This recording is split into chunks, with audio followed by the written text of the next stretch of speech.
Muy buenos días, amigas y amigos. Gracias por estar nuevamente hoy, jueves 7 de marzo. Son las 6 de la mañana aquí por Guatemala, fuera del asfalto o fuera de la ciudad de Guatemala, a 160 kilómetros de la Guatemala ciudad. Estamos generando este contenido. Como decía, hoy es 7 de marzo. Hace 5 meses atrás, cuando octubre marcaba 7, comenzó, más que comenzó, se visibilizó con mayor contundencia este conflicto que ya lleva décadas en Palestina. Pido perdón, no es conflicto, esta invasión que comenzó en Palestina contra el pueblo palestino por parte de una organización político-militar como es Israel, Estado de Israel, promovido no sé con qué presunciones religiosas milenarias supuestamente de ser el pueblo elegido y en nombre de un Dios desconocido, matando ya más de 30.000, escuche bien, 30.000 palestinos para expulsarlo de su territorio, específicamente de Gaza y Cisjordania, etcétera, y ocupar esos territorios. ¿Y a dónde va a poner esta población? No sabemos. Pero de esos 30.000 asesinados, según informaciones oficiales de Palestina, cerca de 10.000, si no son más, son mujeres. Y estamos en vísperas del 8 de marzo, donde el mundo, los seres humanos que estamos conscientes de que tenemos que convivir mejor entre los humanos también, celebraremos, recordaremos, nos moveremos con el 8 de marzo, con las agendas de las compañeras, y es imposible dejar de reflexionar, dejar de levantar la bandera, las luchas del pueblo, especialmente de las mujeres palestinas, en este 8 de marzo. Por eso es que estamos hoy con Mariela Flores Torres desde Argentina. Ella es militante, ella es académica en la causa palestina para conversar el genocidio en el genocidio de Palestina. Y lo hacemos desde Guatemala, desde Radio Victoria, desde Codeca, Guatemala, un pueblo, un país donde los pueblos originarios hemos vivido dos genocidios. El genocidio que empezó en 1524 con la llegada de Pedro de Alvarado, que por cierto estamos en los 500 años en esta conmemoración, y obviamente al continente llegaron en 1492, pero años después llegaron aquí y comenzó el primer genocidio silencioso. Y luego vino el segundo genocidio en la guerra interna, mal llamado conflicto armado interno, a finales del siglo pasado, donde asesinaron alrededor de 200.000 personas en el país, de los cuales cerca de 40.000 ahora están desaparecidos y 600 aldeas arrasadas, es decir, destrozadas por los militares. ¿Y qué había detrás? También había inspiración religiosa. Son paganos, hay que desaparecerlo, dijeron los pentecostales, los evangélicos que hoy están apoyando a Palestina, en este caso a Israel, perdón, al Estado de Israel, en este genocidio que están cometiendo. Y aquel genocidio último que estoy mencionando, termino con esto, ha sido ejecutado no solo con estrategia militar israelí y norteamericano, sino con armamento israelí. Y hoy nuestro gobernante apoya a ese genocidio o a ese genocida gobierno en el Estado de Israel. Mariela, bienvenida a la Radio Victoria. Amigas y amigos, bienvenidos a la Radio Victoria. Saluda a la audiencia y de esta manera comenzamos el genocidio y el clamor de las mujeres desde Palestina. Adelante, Mariela, por favor. Hola, buenos días, Ollantay. Buenos días a la audiencia. Gracias a Radio Victoria por la oportunidad. Y mientras te escuchaba, Ollantay, no podía evitar pensar los paralelismos entre la propia historia del pueblo guatemalteco y la historia del pueblo argentino y los pueblos originarios preexistentes al Estado-Nación argentino, porque bien mencionabas que Guatemala fue víctima y objeto de dos genocidios, y bueno, en nuestros territorios también, porque primero el genocidio contra las naciones y pueblos originarios, y luego el genocidio de la dictadura cívico-militar, eclesiástica y empresarial de la década de los 70 en Argentina, que también dejó un saldo de 30.000 400 aproximadamente desaparecidos y desaparecidas, y por supuesto todo lo que fue la estrategia, como la venta de armas, era de inspiración sionista israelí, porque, como ya ha dicho un académico de origen israelí, Israel Shahak, fue el Estado sionista de Israel el que armó las dictaduras en América Latina. Así que inevitables los paralelismos. Pero bueno, hoy nos convoca a esta importante y urgente entrevista lo que está ocurriendo en este genocidio progresivo en Palestina, que lleva más de 75 años, y a su vez la nueva ofensiva tremenda del 7 de octubre, que hoy justo se cumplen 5 meses. Así que estoy a disposición para lo que desde Radio Victoria creen que son las preguntas más importantes de este día. Muchas gracias, Mariela Flores, desde Argentina, conversando con nosotros, con Radio Victoria, sobre el clamor de las mujeres en Palestina en el marco de este genocidio constante. Eres mujer, eres académica, eres activista pro, digamos, pro defensa, pro vida digna de Palestina. La pregunta es, ¿por qué los genocidas se ensañan con el cuerpo de las mujeres, estimada Mariela? Bien, esto es algo que venimos notando a lo largo de muchos genocidios, incluso los que acabamos de mencionar, pero muchas activistas y estudiosas, militantes, en relación a las mujeres en situaciones de conflicto o en situaciones de guerra, han demostrado que de algún modo tomar a las mujeres o ensañarse con las mujeres, deshumanizar a las mujeres, es parte del colonialismo, es parte de ocupar una tierra. Poseer la tierra es poseer a sus mujeres. Poseerla en el sentido no solo de ocupación, ocupación territorial, ocupación militar, sino también poseerla incluso desde los vejámenes que van desde las amenazas hasta la agresión sexual propiamente dicha. Y en este caso, el caso de Palestina no es la excepción, lamentablemente. Ya desde el 7 de octubre hemos visto a través de informes de la propia relatora de la ONU, la señora Rem Al-Salem.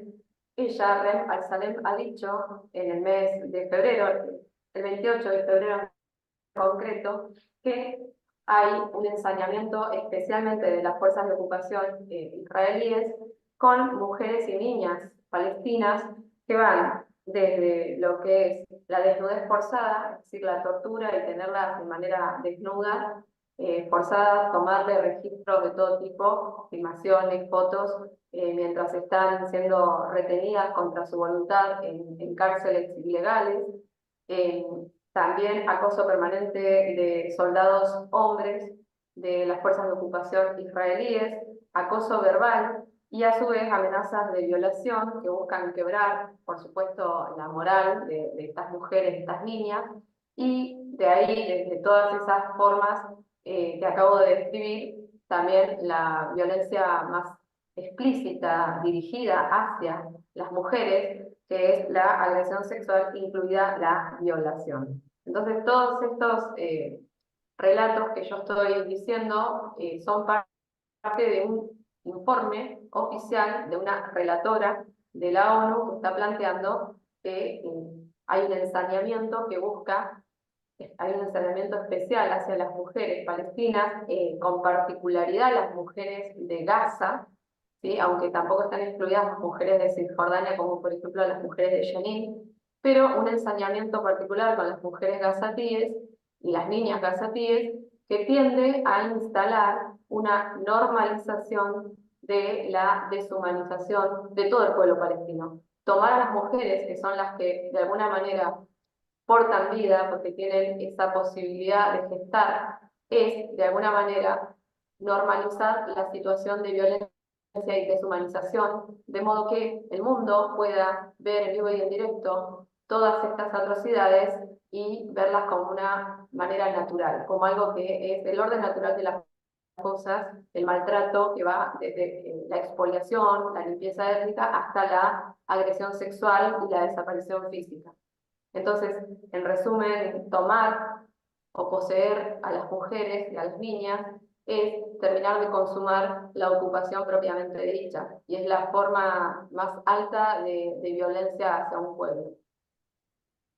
Muchas gracias, Mariela Flores, desde Argentina, conversando con Radio Victoria, La Voz de los Pueblos. Agradecemos a nuestros amigos y amigas que también nos permiten transmitir este contenido a través de sus canales en vivo y en directo a Rondas Campesinas del Perú, a Minca Comunicaciones Argentina, a Unidad Popular del Perú, a Radio Dignidad de Honduras, pero también a Minca Comunicación, al carajo.org de Colombia y a los diferentes canales en Guatemala que nos permiten llegar a su audiencia a través de estos contenidos y a los que nos siguen por YouTube también y a través del X. Em, Estamos conversando porque hoy estamos a 7 de marzo y el 7 de octubre comenzó este, esta guerra, esta invasión en vivo y en directo, esta ejecución del genocidio que nunca la humanidad había visto en vivo y en directo, en pleno desarrollo el genocidio, pero esta vez lo está viendo y posiblemente esto sea el destino nuestro, si acaso no paramos este genocidio, por decirlo menos irracional, inmoral, en ese lugar que se llama Palestina, ejecutado por Israel, Estados Unidos y el apoyo, obviamente, de lo que llamamos Occidente global. Em, Mariela, estamos a punto, a vísperas de celebrar, de recordar, de actividades, de realizar actividades por 8 de marzo, Día Mundial, Día Internacional de las Mujeres. Em, ¿Por qué 8 de marzo no podría o no debería, o por qué 8 de marzo debería, perdón, incorporar la causa palestina en sus actividades, en sus diferentes actividades? Bueno, porque las mujeres palestinas y las niñas palestinas y las disidencias palestinas son fundamentales para pensar en la emancipación de las mujeres a nivel global. Porque no podemos de ninguna manera permitir que ninguna mujer en ninguna parte del mundo pueda estar sometida a no solamente la ocupación militar, sino el ensañamiento permanente, ¿no? Quisiera decir al menos dos cosas sobre las mujeres palestinas. Una es como dar un panorama de lo que ellas sufren a diario y en particular desde el 7 de octubre en Gaza, pero en general desde hace más de 75 años en la Palestina ocupada. Nosotros, nosotras, cuando hablamos de Palestina, hablamos de las mujeres palestinas del 48, las mujeres palestinas del 67, y ahora hablamos de las mujeres palestinas de Gaza, las mujeres del año 2022. ¿Y por qué decimos esto? Porque las mujeres palestinas del 48 son las que residían en la Palestina ocupada hoy, que es la zona de Israel, la zona amplia que ha tomado por ahí, por la cerquita de Jerusalén y alrededores. Entonces, quienes fueron obligadas a partir, quienes fueron convertidas en refugiadas palestinas desde el año 48, son las mujeres del 48, las mujeres de la Nakba, ¿sí? Pero las mujeres del 67 son las mujeres que fueron obligadas a ir a refugiarse, a salir de sus propios territorios con la ofensiva del 67, la llamada Guerra de los 6 días. Y son las mujeres no solo ya de la Nakba, sino de Al-Aqsa, otro vocablo de origen árabe que supone mostrar cómo son desplazados, cómo es esto una catástrofe y una necesidad de hacer memoria de esta catástrofe creada por las fuerzas de ocupación sionistas, con el apoyo británico y el apoyo norteamericano. Entonces, estas mujeres, en cada una de esas fechas que estoy marcando, fueron obligadas a partir de sus territorios, digamos, llevando la carga del cuidado de las familias, de la organización de los alimentos, de cómo portar la casa sobre ella y sostener a los hombres y mujeres que resistían la ocupación. Porque también es importante destacar que si bien la gran mayoría de los combatientes contra la ocupación eran hombres, también existían algunas mujeres cada vez más numerosas las mujeres combatientes, pero también existían mujeres combatientes contra la ocupación.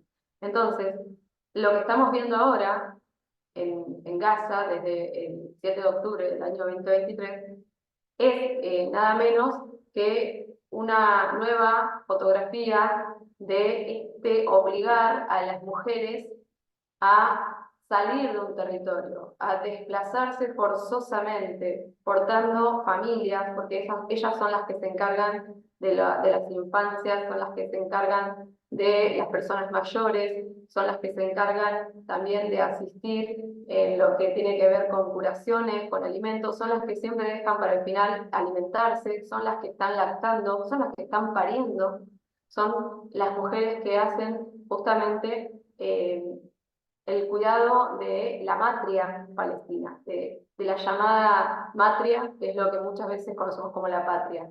Entonces, todo esto hace que el mundo entero, desde la Patagonia Argentina hasta, no sé, Groenlandia, y desde Australia hasta los Moais de las Islas de Pascua, todas tenemos que mirar la situación de Palestina como una situación de crimen contra la humanidad. Es un crimen contra nosotros, contra nosotras, es algo que no podemos dejar, y en particular es un crimen contra las mujeres y las infancias. Por eso, al mostrar este primer punto, que es este diagnóstico de la humillación permanente de las mujeres, a lo largo de la historia de las mujeres palestinas, las mujeres que sobrevivieron a la Nakba, las mujeres que sobrevivieron a la Nakba del 67, y las mujeres que están sobreviviendo a la ocupación última, el desplazamiento en Gaza y los ataques en Cisjordania, todas esas mujeres que están sobreviviendo, de alguna manera están portando la semilla de la resistencia, que es la semilla que tenemos que levantar todas, en distintos lugares del mundo, porque este crimen es contra todas nosotras. Como bien dijiste, Ollantay, al principio, si no frenamos esto ahora, probablemente los siguientes seamos los habitantes de Abya Yala, porque vienen por nuestros recursos, vienen por nuestras mujeres, ¿sí? Entonces, esto como primer punto. Y como segundo punto, destacar el enorme potencial porque como ahora me aboqué especialmente a describir la carga histórica que ha pesado sobre las mujeres palestinas. Pero también quiero poner en valor la resistencia, la capacidad de organización, la fuerza de la que ellas son portadoras, porque incluso cuando la propia eh, el poder británico en el año 1917 ya sacó la Declaración Balfour, que para que todos y todas conozcan, esta declaración básicamente promovía la formación, la creación de un hogar judío en Palestina, ya en el temprano año 1917. Ya estaba dando el guiño para la ocupación definitiva del territorio palestino. Y ya en ese momento las mujeres palestinas resistían eso. Pero además en el año 1929, para que nos demos una idea del tiempo, ya casi 100 años atrás, las mujeres palestinas convocaron a un congreso de mujeres árabes y musulmanas, nada menos que en Jerusalén, para poder llevar adelante la resistencia contra la ocupación. Y ya en ese año, en el año 1929, se llevaba adelante el mandato británico de la región. Luego en el 36, con las primeras revueltas enormes en Palestina, las mujeres siguieron organizándose. Y ya entonces tenemos mujeres guerrilleras palestinas, mujeres que abrazan la mirada laica y política como mujeres socialistas, mujeres comunistas, pero también mujeres palestinas musulmanas que proponen la resistencia. Entonces, la mirada sobre la mujer palestina, lejos de ser una mirada de una mujer sometida y humillada, que es real, ¿sí? Lejos igual de eso, porque no hay que hacer la vista gorda con eso, también es la mirada que tenemos que tener de estas mujeres que resisten y que son realmente un ejemplo de resistencia y de enorme moral frente a este triple vértice, que es de alguna manera la ocupación, el silencio que hay en el mundo respecto de esta ocupación violenta sobre sus territorios, y también luchar contra los estereotipos y las miradas del feminismo hegemónico que suele convertirlas en estereotipos de mujeres simplemente sometidas a una mirada islámica. Así que bueno, reivindicar este 8M, que todas las marchas de todo el mundo recuperen la causa palestina, las mujeres palestinas, como el puntal de la resistencia contra el patriarcado y contra las formas de violencia machistas de todo el globo. Mariela Flores Torres desde Argentina a través de Radio Victoria y para diferentes plataformas, reflexionando, gracias a su sapiencia, a su a tu inteligencia, pero también a su experiencia de lucha de calles, sobre el clamor de las mujeres palestinas en 8 de marzo. Em, Nos has dado bastantes datos, Mariela, sobre nuestra ignorancia sobre las mujeres palestinas y también musulmanas. Debemos admitir, eso lo digo, amigas y amigos, incluyéndome yo, somos ignorantes de ese otro mundo, otros mundos que comparten la misma casa, la Pachamama, con nosotros. Apenas nosotros los cristianos, católicos o evangélicos representamos cerca de 2 millones, de 2.000 millones de personas, pero en el mundo estamos acercándonos ya por encima de los 8.000 millones de habitantes. Y es decir, una gran mayoría de la población que desconocemos. Y sobre eso que desconocemos, simplemente, como decía Mariela, hay estigmas, hay prejuicios. Ayúdanos, por favor, en ese sentido, con esta última intervención tuya, son 6:23 aquí en Guatemala. ¿Qué podrías indicarnos de lo que Occidente, específicamente Abya Yala, específicamente nosotros como pueblos originarios, tú también te identificabas como parte de Abya Yala, desconocemos o deberíamos conocer de las mujeres musulmanas y específicamente de las mujeres palestinas? Ojo, que en Palestina, ¿no? Las muchas semitas, mujeres semitas, se convirtieron al musulmán, al islam, ¿no? Que es religión y cultura al mismo tiempo, producto de la historia. Pero allí, al igual que nosotros, ¿sí? Yo soy quechua, pero estoy bautizado, ¿no? Obviamente, soy culturalmente, en alguna parte de mi vida, católico, pero a nivel de identidad soy quechua, ¿no? Y practico mi espiritualidad. Adelante, por favor, Mariela. Gracias, Ollantay. Sí, como primer punto, me parece importante dar a conocer que la religión que tiene mayor cantidad de creyentes a nivel mundial es precisamente la religión musulmana, y que la segunda es el cristianismo. Y esto hace que todos y todas, de alguna manera, abramos los ojos de una mirada, a una mirada de aceptación del otro en su cosmovisión, en su religiosidad y en su forma de pensar justamente sus creencias.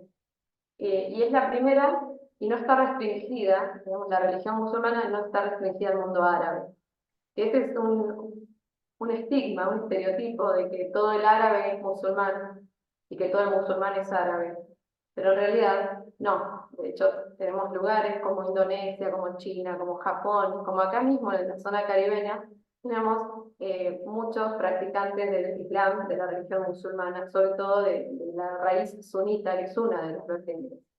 Entonces, como primer punto, para nosotros, nosotras, habitantes de Abya Yala, me parece que es importante entender que los musulmanes son la primera religión en el mundo. La cantidad de creyentes supera ampliamente a otras. Sin embargo, este dato no es muy conocido. Y luego que no todos los que practican el Islam son árabes, sino que excede con creces. De hecho, tenemos alrededor de 22 naciones árabes, pero tenemos más de 57 naciones musulmanas. Por lo tanto, fíjense, es notoriamente mayor la cantidad de naciones musulmanas que las naciones árabes en sí. Luego, en Palestina, como cualquier proceso histórico, hay que poner la mirada en foco y mostrar la historicidad de los procesos.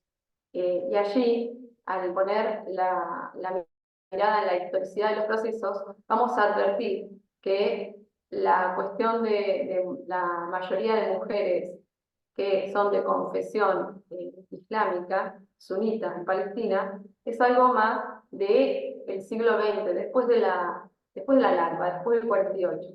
Porque incluso antes del 48, muchas mujeres palestinas eran mayormente cristianas maronitas. No todas eran musulmanas de la vertiente sunita. Entonces, la historicidad, los procesos de la propia región tendieron a hacer que crezca el Islam político en Palestina, de la mano de una fracción musulmana que es lo que conocemos como la Hermandad Musulmana, y que un desprendimiento de la Hermandad Musulmana es el Hamas, así que es hoy el nombre de la Organización de la Resistencia Islámica Palestina que más se conoce. Mi mirada de Hamas es una mirada que me parece importante dar en este espacio, y es que el Hamas para mí es una organización de la resistencia islámica palestina, nacida, surgida en el año 1987, a instancias de la lucha contra la ocupación violenta del sionismo, y de ninguna manera voy a avalar la caracterización de Hamas como una organización terrorista, a pesar de que la nación en la que yo vivo, Argentina, desde su gobierno, el gobierno de Javier Milei, así la considera. Pero quienes seguimos de cerca la situación palestina, sabemos que las distintas formas del Islam político, como por ejemplo en este caso Hamas, han sido una consecuencia de la organización del pueblo contra la ocupación. Y si el pueblo palestino, en su gran mayoría, ha decidido que la forma de expresarse y organizarse militar y políticamente es a través de la organización islámica, ¿quiénes somos nosotros, nosotras, para cuestionar esa forma de organización? Son, de hecho, los y las militantes de esta organización de Hamas los que llevan adelante la resistencia de manera fundamental en la zona de Gaza. En la zona de Gaza. Pero tampoco, y esto también es algo que quiero decir a la audiencia de Ariel Gala, tampoco podemos, dicho esto, tampoco podemos sintetizar todo el pueblo palestino al Hamas, porque el pueblo palestino es también la OLP, la Organización para la Liberación de Palestina, que dio la histórica lucha, es el Frente Democrático para la Liberación de Palestina, es el Frente Popular para la Liberación de Palestina, es Al-Fatah y ese gran líder que fue Yasser Arafat. Bueno, y todo eso también es Palestina. Entonces Palestina tiene que ser reconocida y mirada en toda su diversidad, que es laica, que es musulmana, pero que sobre todo tienen una mirada única de unidad entre todas las fuerzas políticas contra la ocupación, porque hoy ese es el objetivo, resistir la ocupación. Entonces, bueno, me gustaría eso, dejar asentado que estas cosas que fui marcando son necesarias para no caer en ninguna de estas tretas de los discursos occidentales que buscan estigmatizar la causa palestina y que nos quieren hacer pensar que son todos terroristas, que son todos tirabombas, que las mujeres son todas sometidas, las mujeres palestinas son todas sometidas, y tantas falacias más que es importante desmontar. Así que bueno, espero haber sido ordenada y de todas maneras quedo a disposición para alguna otra ocasión si fuera necesario. Muchísimas gracias, Mariela Flores Torres, desde Argentina. Gracias por tu actitud de aceptar la invitación a conversar con radiovictoriagt.com, pero también por tu disponibilidad de pensar públicamente en libertad. Muy pocas veces encontramos personas que desde la academia, pero también desde de la lucha de los pueblos, puedan reflexionar como lo hace Mariela. Y gracias por plantearnos verdades que nosotros desconocíamos. Ojo, lo que dijo ella. Por un lado, las mujeres palestinas no son las sumisas que nos pintaron desde el feminismo hegemónico, sino hay lecciones en las palestinas que tenemos que aprender. Mujeres que luchan, mujeres que dan la cara más allá de su vestimenta, por un lado. Por otro lado, lo que nos deja ella importantísimo dato es Palestina tiene procesos de organización político-militar como cualquier otro pueblo lo tiene. Y no necesariamente Palestina o Hamas, en este caso, que es una expresión político-militar, son terroristas. Si a usted y a mí vienen aquí, tocan la puerta y con armamento quieren invadir la casa, mínimamente lo que voy a poner es mi cuerpo para defender. ¿Sí? Si vienen a atacar y nos quieren quitar territorio, nuestros abuelos han defendido nuestros territorios y por supuesto ellos no son terroristas, están defendiéndose. Pero claro, la comunicación hegemónica, desinformación hegemónica, nos ha sembrado en la cabeza todo aquel que se opone a los caprichos del patrón, del invasor, es criminal. triste historia. Muchas gracias por vuestra atención. Mañana volveremos con otra temática a las 6 de la mañana. Mañana es 8 de marzo, hablaremos el tema, pero a las 6 de la mañana hablaremos las posibles políticas agrarias en Guatemala. Hoy es Día Mundial de los Cereales. Argentina es una cuna, una base de los cereales en el mundo. Guatemala es parte también de ello. Obviamente frijol, maíz, etcétera. Allá al otro lado es otros productos. Y entonces mañana estamos citados para ese evento. Muchas gracias, Mariela Flores. Gracias por estar en Radio Victoria. Gracias, amigas y amigos, por mover este contenido. Si acaso te ha interesado, búscalo también en YouTube. Hasta entonces, chao, chao.